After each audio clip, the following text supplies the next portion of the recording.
Assalamualaikum warahmatullahi wabarakatuh. First of all, let's say thanks to Allah Subhanahu wa Ta'ala who has been giving healthy, mercy, and happiness so we can do any activities without any obstacle. Praise and salutation upon our Prophet Muhammad Sallallahu Alaihi Wasallam who has guided us from the darkness to brightness, from the Hilya era to Islamia era.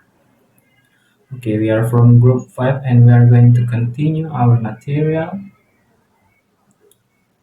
First, let me introduce our members. The first is Tria Dwi Lestari, the second is Gysela Debby Utari, and the last is me, Yerico Ferginan. The first material will be explained by me.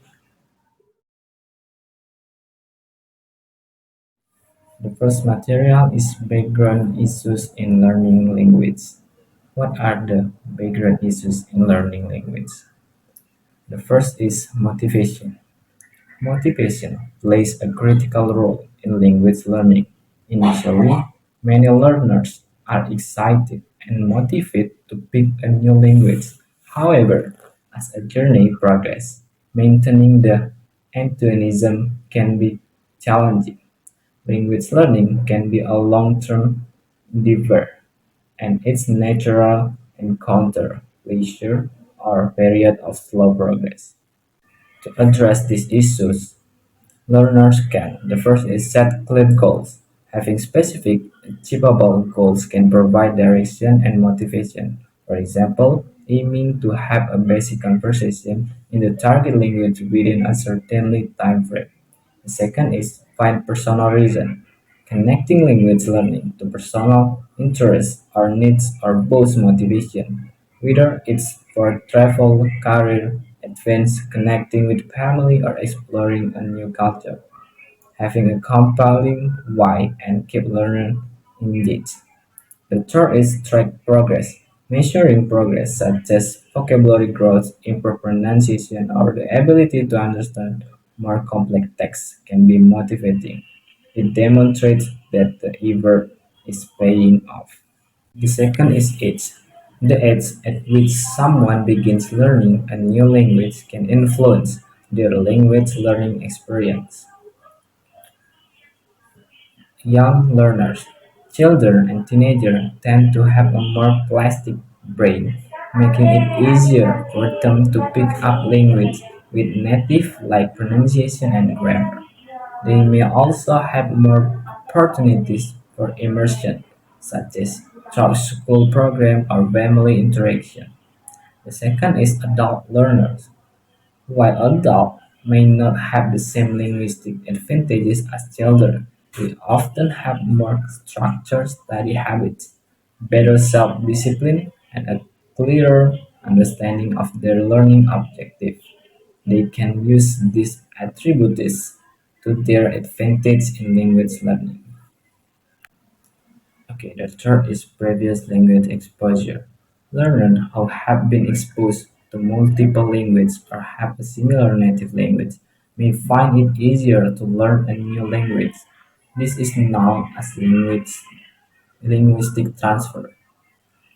The first is positive transfer. Similarities between languages can aid learning.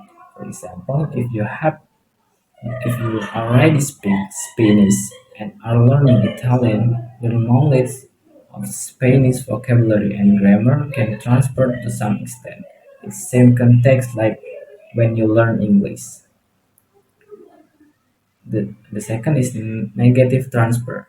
On the other hand, sometimes elements of your native language can interfere with the new language. This is more common when languages are very different like English and Mandarin. The third is learning environment. The learning environment greatly influences language acquisition.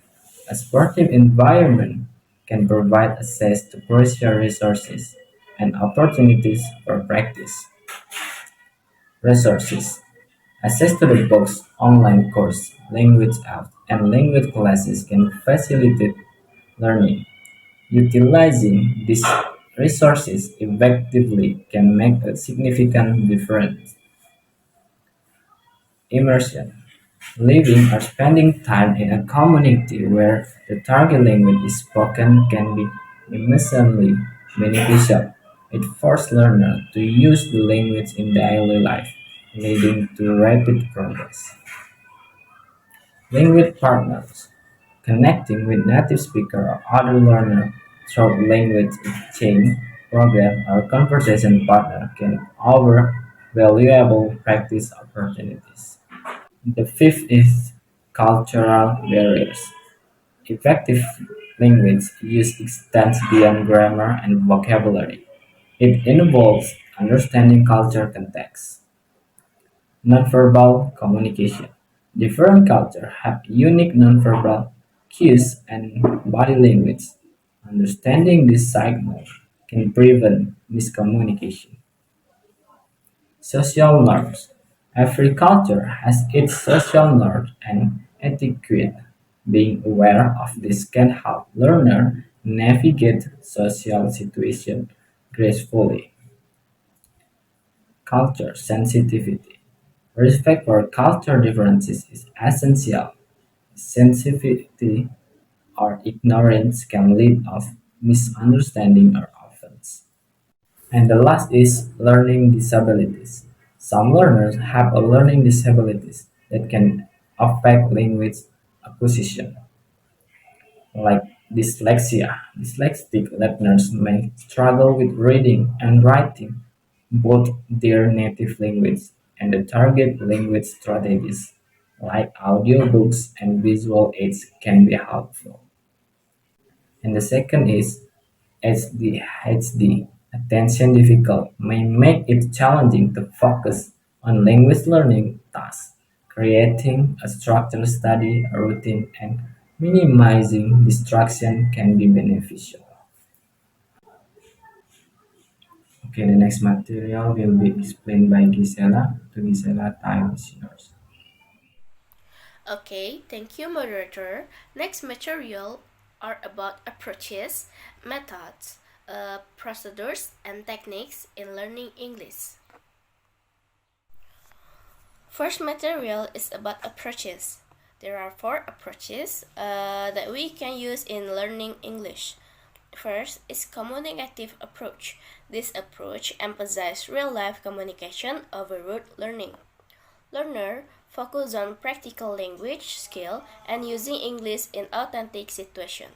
Second is grammar translation approach. This traditional approach emphasizes the study of grammar rules and translation between language. It's often used for reading and writing skill.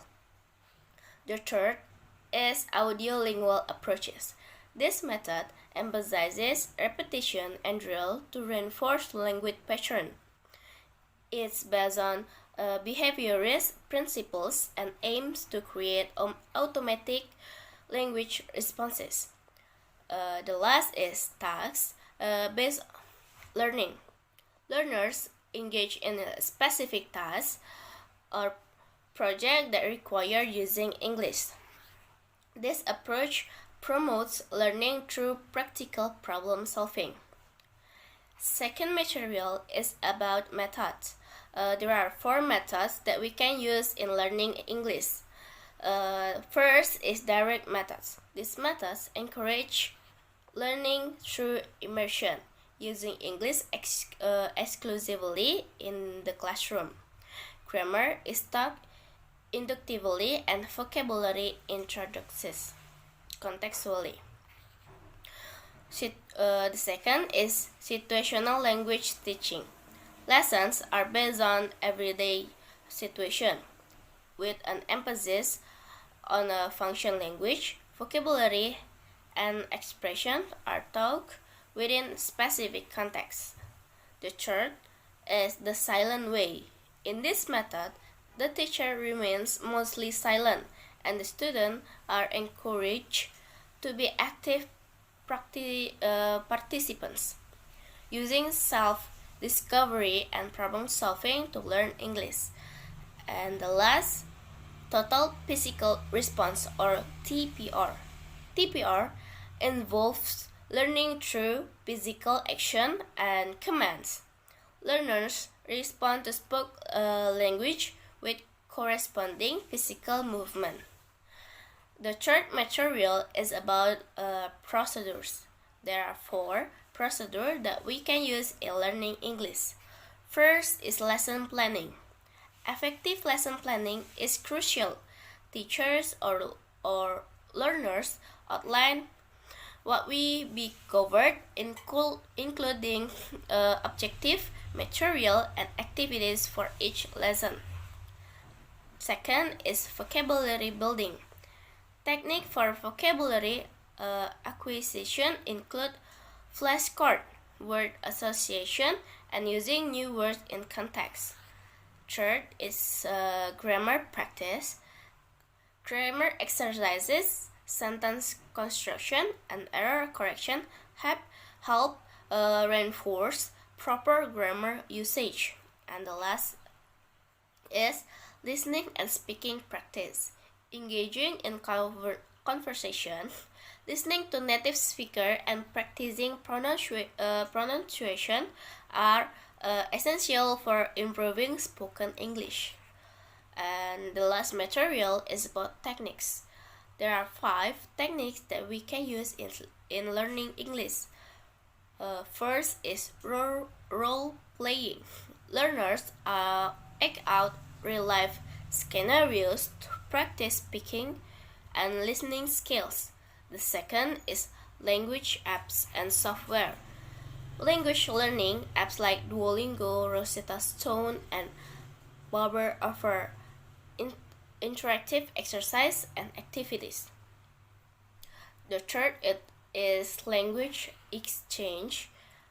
Partnering with native speakers for language exchange helps learner practice conversation skills. The fourth is reading and writing exercise. Reading books, newspaper, and writing essay or journal in English exchange language comprehension and writing skills. The last is language game. Educational game, crossword, puzzle, and word searchers can make learning English more engaging and fun. Okay, I think that's all about my material.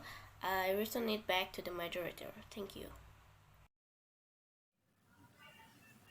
Okay, thank you, Gysela, for your great explanation.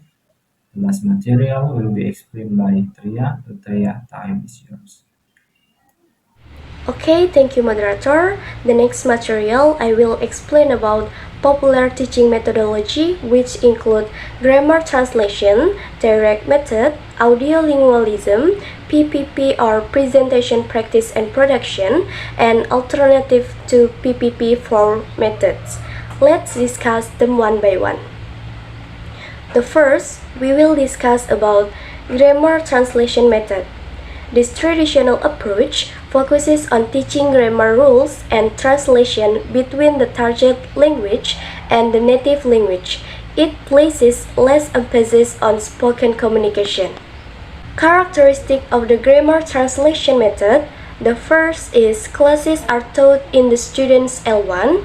The second, attention is given to lists of isolated vocabulary and grammar rules. The third, reading is given almost exclusive focus with related grammatical analysis.